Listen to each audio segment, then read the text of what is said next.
드립니다. 여기까지 하나님께서 은혜로 우리를 지켜주시고 인도해 주셨습니다. 바로 2025년의 마지막 우리가 보내는 주일입니다.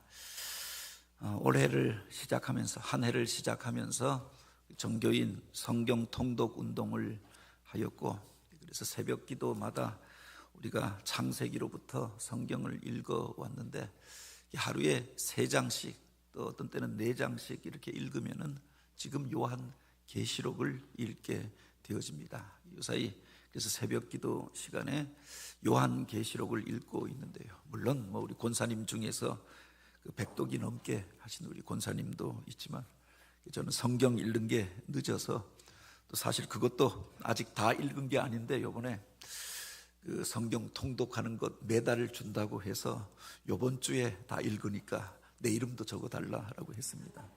성경 한번, 서로 성경 통독하신 분들 축복하면서 박수 한번 하시겠습니다. 그래서 이제 계시록을 우리가 읽게 되어지는데요, 바로 성경의 마지막 책이 요한 계시록입니다. 그러면서 마지막에 대한 이야기를 기록하고 있습니다. 요한 계시록에 대한 이야기를 심야기도회 때, 또 지난 수요일에도 이야기를 하고, 또 그 구조에 대하여, 내용에 대하여서 나누었는데요, 여기에 보면은 7 교회에게 주시는 말씀이 있고, 바로 역사의 단계마다 펼쳐질 일들에 대한 7 봉인이 풀려주는 이야기가 나옵니다. 그리고 마지막 때의 증거로 나타날 사건을 이야기하면서 7 나팔에 대하여 이야기하고, 바로 7 나팔이 울려 퍼질 때 일어날 사건들을 이야기하면서 맨 마지막에 보면 7 대접이 쏟아지게 되어지는 것으로 역사가 종말을 맞이하게 될 것을 이야기합니다. 이 마지막을 어떻게 볼 것인가? 그 마지막이 심판으로 끝나고, 또 그 속에 영적 싸움과 또 어떤 바빌론의, 큰 성 바빌론의 멸망에 대한 이야기가 담겨져 있기에 오늘 우리가 이것을 보면서 두려움으로 요한 계시록을 읽을 수가 있습니다. 그런데 우리가 기억해야 할 것이, 이런 사건들이 왜 일어나느냐? 하나님께서 이 세상을 온전하게 바로 이루어가기 위하여서, 역사의 완성을 위하여 역사의 과정 속에서 일으키는 일들을 보여주고 있다라고 하는 겁니다. 우리가 기억해야 할 것이, 바로 이 요한 계시록이 쓰여지던 시대가 박해의 시기였습니다. 이 교회가 힘있게 복음을 전하고 곳곳마다 교회가 세워지고 수많은 사람들이 회개하고 주님 앞에 돌아오는 일들이 있은 연후에, 여기에 대해서 위협감을 가지게 되어졌던 세상의 군주들이, 로마 제국의 황제가 이제 믿는 자들을 박해하기 시작합니다. 저들이 더 커지면은 내 정권에 위협이 되겠다, 이 세상에서 권세를 누리는 것들에 대한 위협이 될 수도 있겠다. 그래서 박해가 시작되어졌던 거죠. 로마 대화재 사건을 계기로 해서 기독교 지도자들, 교회의 지도자들 200명에 대한 일제 검거령이 내려집니다. 그때 12 사도들, 복음을 전하던 교회의 지도자들이 다 잡혀가게 되어집니다. 마지막으로 남았던 사람이 사도 중에서 가장 어렸던 요한이었고, 그가 밤모섬에 유배되어져 있으면서 하늘의 환상을 보고 기록하였던 것이 바로 이 요한 계시록입니다. 네로가 죽고 박해가 끝났느냐? 그게 아니라 도미티안이라고 하는 더 악한 왕이 일어나서 이제 황제의 신상을 세워놓고 그 앞에 절하지 않는 자들은 모두 죽여버리겠다, 더 악독한 명령을 내리고 더 대대적인 박해가 가해지던 시대에 교회를 위로하기 위하여, 바로 이런 박해와 이런 환란이 끝이 아니라 이것을 통해서 역사의 완성을 이루어 가시는 하나님의 뜻을 전하고, 고난 속에 있는 성도들을 위로하고 참된 소망을 품게 하기 위하여 보낸 공동 서신이 요한 계시록입니다. 흩어져 있는 성도들 1세대가 이미 지나가고 새롭게 일어나고 있는 복음 2세대들, 교회의 다음 세대들에게 주는 책이 요한 계시록이었습니다. 바로 6장부터 20장까지 내용이 바로 그런 내용입니다. 이 땅 가운데 있는 영적 전쟁에 대하여 이야기합니다. 역사의 봉인이 풀려지고, 바로 그 속에서 역사의 마디마디마다 일어나게 될 사건들에 대하여 기록합니다. 그리고 마지막에 와서 7 나팔이 울려 퍼지는 시대, 바로 이런 사건이 있으면 역사의 마지막인 줄 알라라고 하는데, 7 나팔이 울려 퍼지는 시대 가운데 그 중에서도 맨 마지막에 7 대접의 심판이 있을 것이다 라고 하는 것을 이야기하는데, 바로 요한계시록 21장은 그 이후의 세상에 대하여 기록하고 있는 겁니다. 심판이 있은 이후에, 큰 전쟁이 있은 연후에, 이와 같은 재앙과도 같은 사건들이 세상을 휩쓸고 지나간 이후에 바로 어떤 일들이 있을 것인가? 역사 이후, 눈물 이후, 심판 이후, 재앙 이후에 대한 이야기를 들려주고 있는 겁니다. 바로 그 속에 역사의 완성에 대한 이야기를 기록하고 있는 거죠. 바로 하나님의 뜻이 이 땅 가운데서 이루어지게 될 그 세상에 대하여 오늘 우리에게 보여주고 있는 겁니다. 오늘 우리에게 남겨진 날들이 얼마 많지 않다. 만약 병원에서 몸이 찌뿌둥하여서 갔는데 바로 의사를 통해서 청천벽력 같은 소식을 듣게 된다라고 하면 그야말로 그렇게 그 소식으로 인하여 절망할 수밖에 없을 것입니다. 남겨진 날들이 많지 않습니다.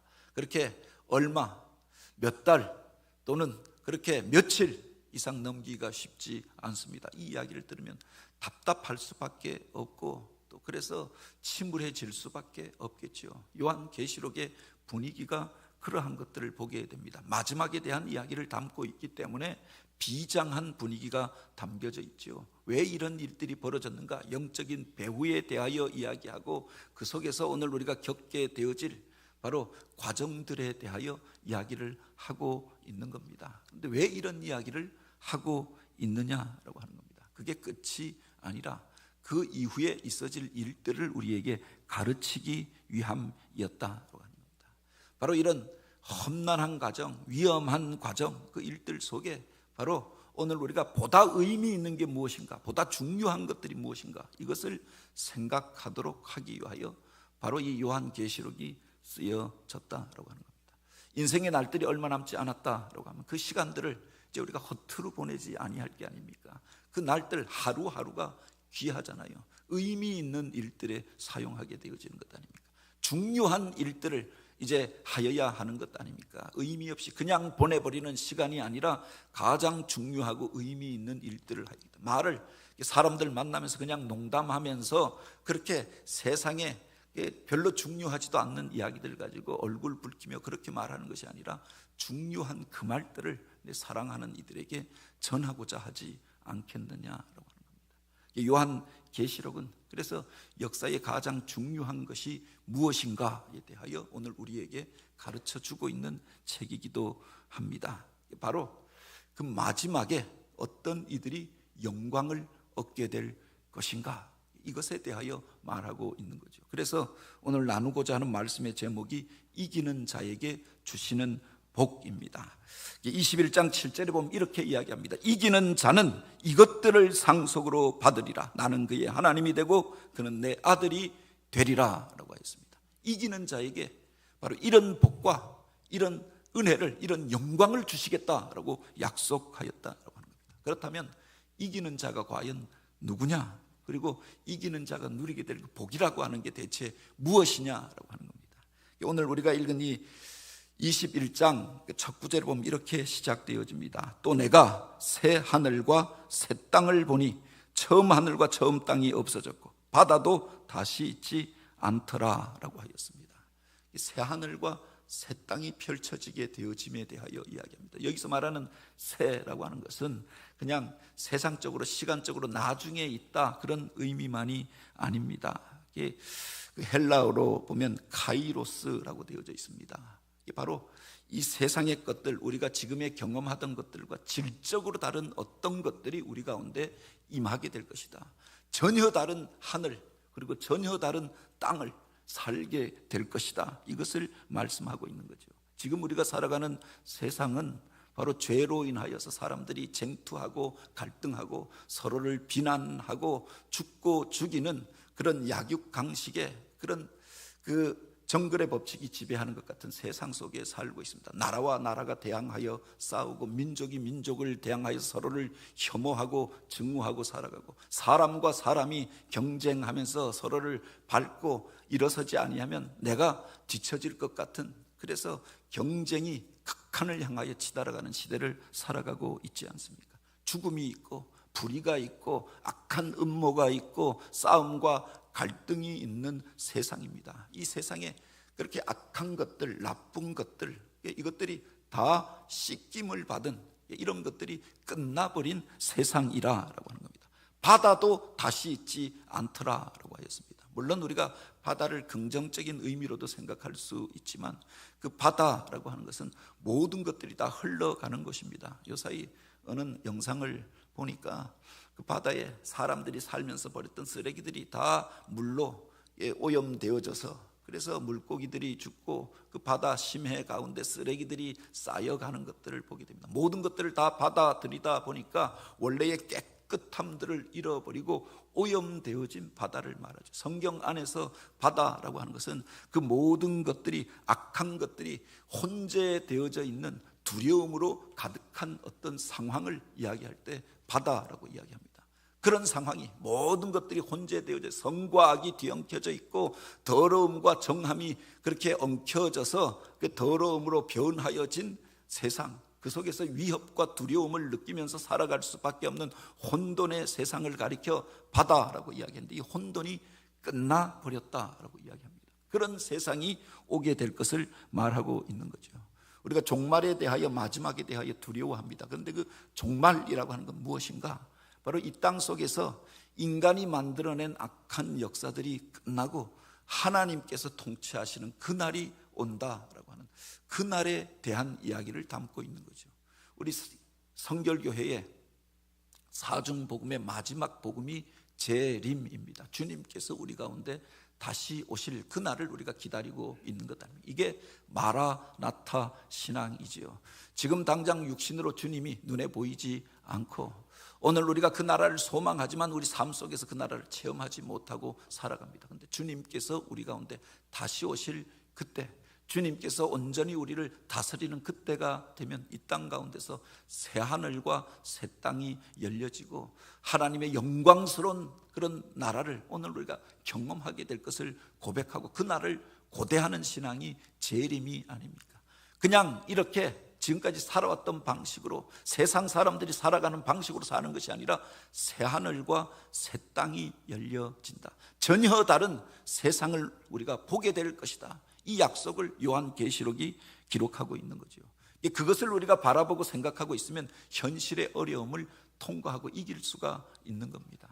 우리 교회가 리모델링을 할 때, 처음 지어질 때는 교회가 번듯하게 또 언덕 위에 이 지역의 랜드마크처럼 세워졌지만 바로 시간이 지나면서 건물도 후패해 가는 것 아닙니까? 이곳저곳에서 누수도 되어지고 곰팡이도 피고 불편한 것들도 있고 그렇게 여러 가지 어려운 것들이 있어서, 그래서 우리가 교회를 리모델링하고 엘리베이터를 놓고 옆에 또 비전 센터를 지었습니다.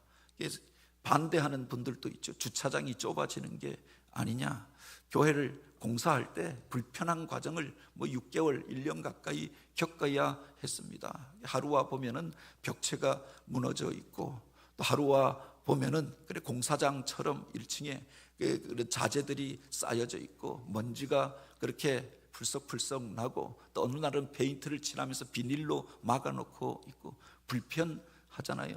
먼지가 있잖아요. 그리고 그 예배당에 참석하는 것들이 어수선하지 않습니까? 그런데 이것이 바로 새로움을 이루어가는 과정이다라고 생각하면 견딜 수가 있는 것 아닙니까? 새 집을 지어갑니다. 오랫동안 사모하면서 돈을 모으고 그래서 그런 집을 짓기를 소원하였습니다. 그래서 그 집에 가보면 여전히 땅을 파고 있고 무슨 벽돌들 나르고 있고 자재들이 그렇게 널브러져 있지만 그것을 보면서도 오늘 우리가 그것으로 인하여 답답해하지 않고 불안해하지 않는 것이 바로 그것들이 그렇게 합하여져서 세워질 그 건물들을 바라보는 사람들은 그 불편함을 감수할 수가 있는 거죠. 여기에 대한 그림이 없는 사람들은 불평과 원망으로 일삼게 되어지는 겁니다. 성도들은 교회가 새로워지니까 엘리베이터를 놓기 위해서 그것을 부수고 있고 땅을 파고 있으니까 주차장을 더 확장하고 다음 세대를 가르치기 위하여 비전센터를 놓고 있으니까 조금 불편하더라도 참자 견딜 수가 있습니다. 더 좋은 집이 지어져 가고 있고 새로워짐을 그렇게 입기 위하여서 불편한 과정을 견디잖아요. 그런데 주변 사람들은 그런 개념이 없습니다. 그 집에서 살 것이라는 생각도 없습니다. 그 엘리베이터를 타겠다라는 마음도 없습니다. 그곳에 내 아이를 보내서 교육시키겠다라고 하는 생각도 없습니다. 그러니 조금만 불편함도 견디지 못하는 겁니다. 그래서 가장 민원이 많이 들어왔던 사람들이 어떤 사람들, 우리 교회 주차장에 와서 차를 세우던 사람들이 이제 여기다 차를 세우지 못하니까 민원을 넣는 겁니다.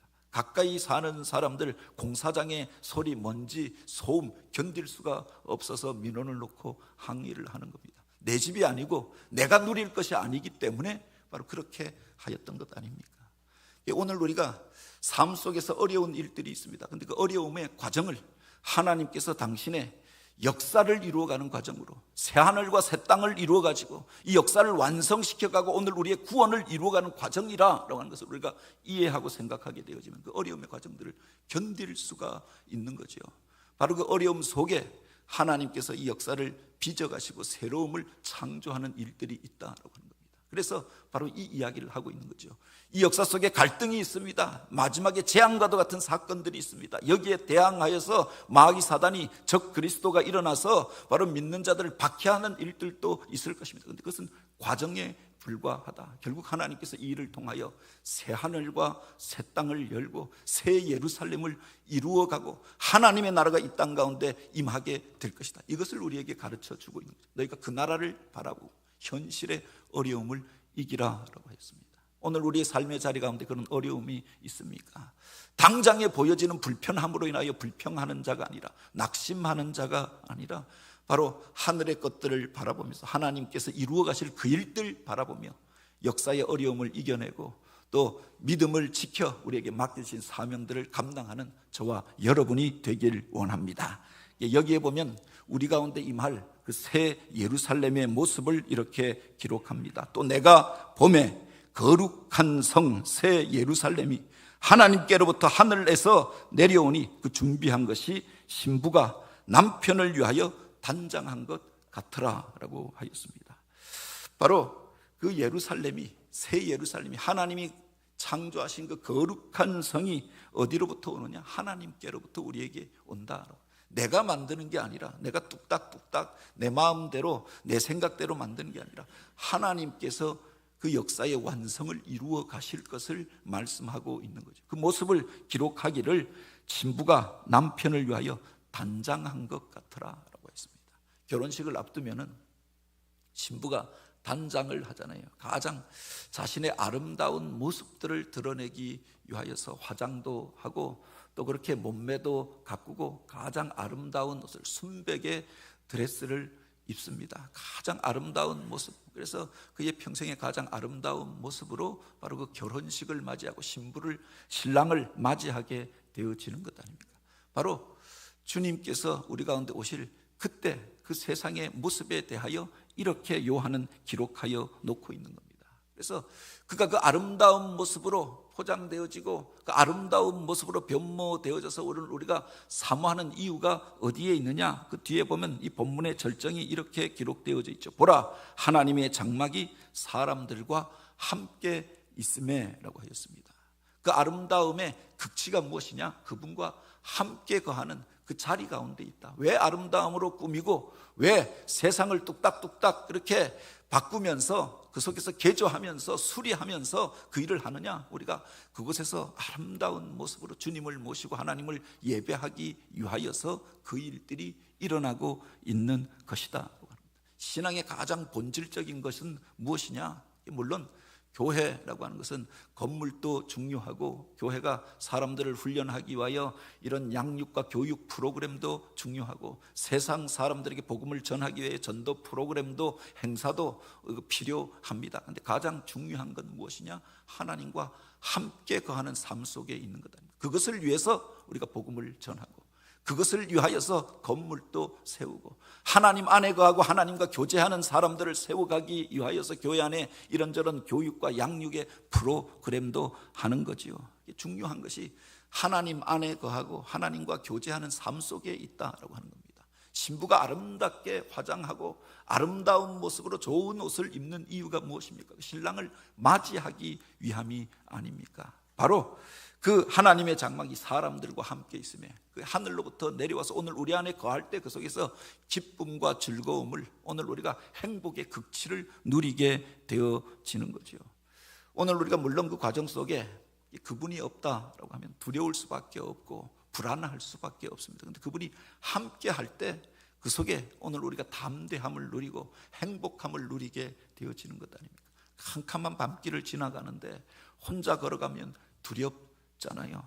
그래서 무슨 바람 소리만 나도 무슨 귀신이 나타났나 두려워하고 이상한 형체만, 나뭇가지만 흔들려도 그렇게 유령인가 생각하고 화들짝 놀랍니다. 그런데 부모님이 그의 손을 붙잡고 가면은 그 부모님과 도란도란 이야기하면서 가면은 그 두려움을 이길 수, 그 두려움이 아닌 것이 되어지더라라고 하는 겁니다.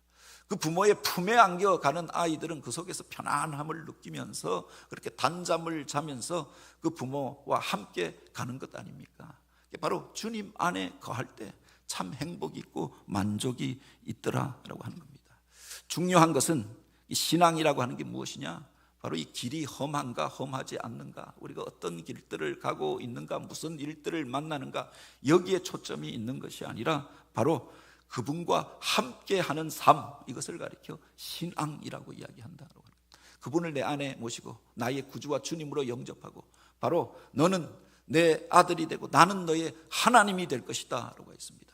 그분이 나와 동행하는 삶을 살게 되어질 때 세상의 상황은, 그 두렵고 어려운 일들은 더 이상 문제가 되어지지 않더라. 사랑하는 이와 함께라면은 어떤 난관도 이겨낼 수 있을 것 같잖아요. 그분이 그냥 연약한 존재가 아니라 돈 없고 가난한 그런 사람이 아니라 무능력한 남편이 아니라 전능하신 하나님이 나와 함께 하신다. 그분이 나와 동행하시고 나를 품어주시고 나의 편이 되어주신다라고 하면 두려울 게 무엇이 있겠습니까?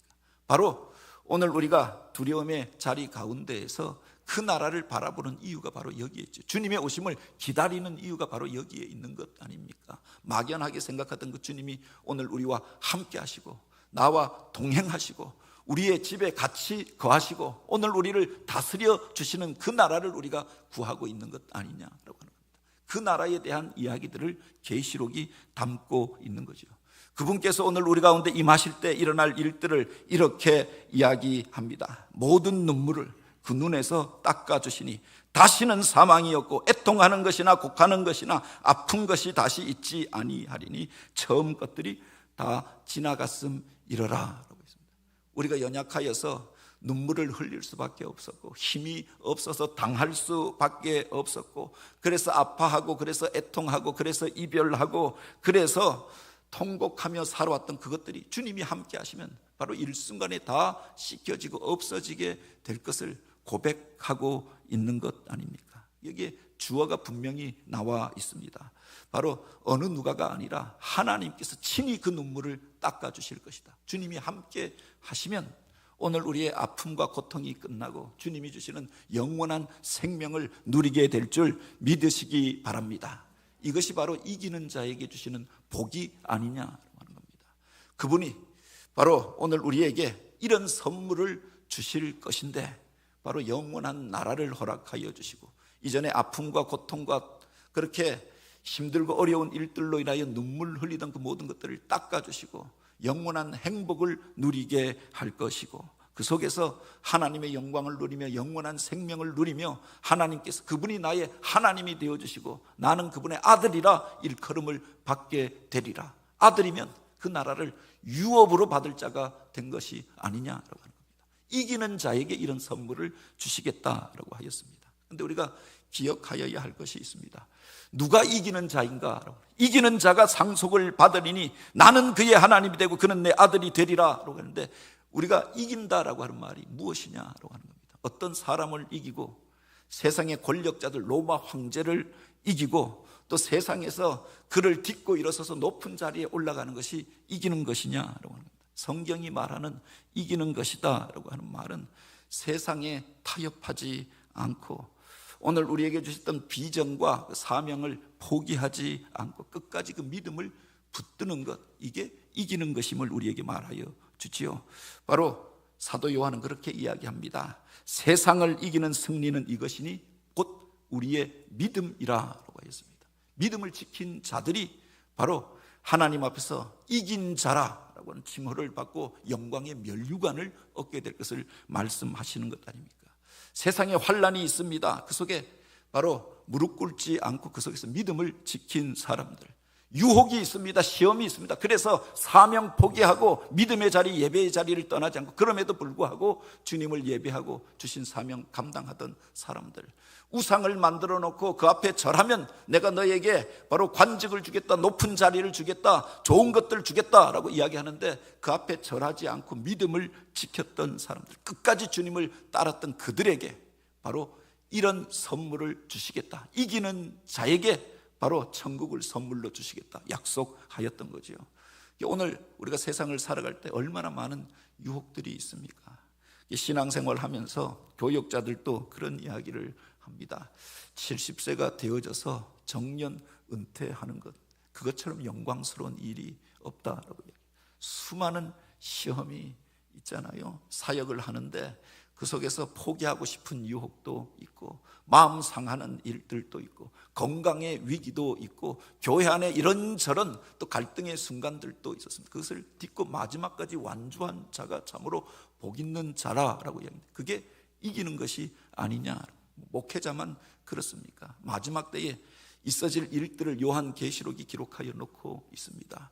7 나팔 소리가 울려 퍼지는 때에 대하여 이야기합니다. 7 대접이 쏟아지는 재앙에 대하여 이야기합니다. 그 속에서 벌어지는 영적 싸움에 대하여 이야기합니다. 그래서 적그리스도를 따르고 그 앞에 굴복하고 또 거짓 선지자를 쫓아가고 살기 위하여 굴복하는 것들이 아니라 그 속에서 믿음을 지키는 것, 이런 시험과 이런 시련이 있었지만 그 믿음을 지키는 것, 이게 이기는 것이 아니냐라고 하는 겁니다. 다른 사람을 딛고 이겼다, 그게 이긴 것이 아니라 바로 주님께서 우리에게 주셨던 소중한 것들을 지키고 간직하고 끝까지 완주한 그 사람이 결국 이긴 사람인 줄 믿으시기 바랍니다.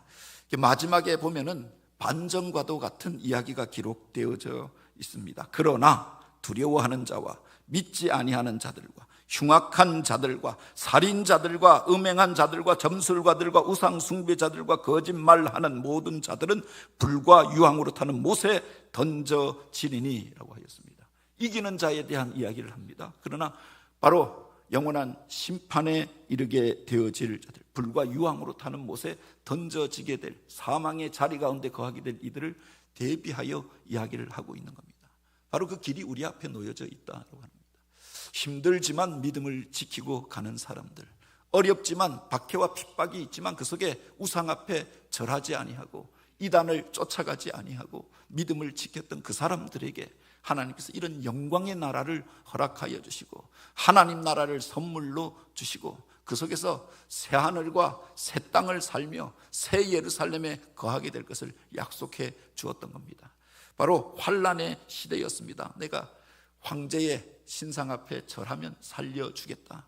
우상 앞에 절하는 자들, 두려움으로 떨면서 그래서 내가 해야 할 일들 감당하지 못하고 근심하고 염려하면서 그 자기의 그렇게 가능성들을 죽이면서 살아가는 사람들, 믿음의 자리를 떠나고 사명의 자리를 떠나고 세상의 즐거움을 쫓아서 음행하고 음란한 죄를 저지르는 자들, 자기 이익을 위하여 내 형제를 죽이고 짓밟는 자들은 이와 같이 멸망에 이르게 될 것이지만 이런 시험 가운데서도 믿음을 지키고 바로 이런 유혹을 이긴 자들은, 자기와의 싸움에서 이긴 자들은, 영적 싸움에서 승리한 자들에게 바로 그 아름다운 나라를 선물로 주시리라라고 했는데, 여기까지도 우리를 지켜주신 그 하나님의 은혜로 인하여서 오늘 우리가 이 자리에서 예배하고 있습니다. 이긴 자로 하나님의 영광을 누리는 저와 여러분이 되길 원합니다. 주님 나라 임할 그때에 영광의 면류관을 받고 잘하였다 칭찬받는 자로 설 수 있는 저와 여러분 우리가 되어지길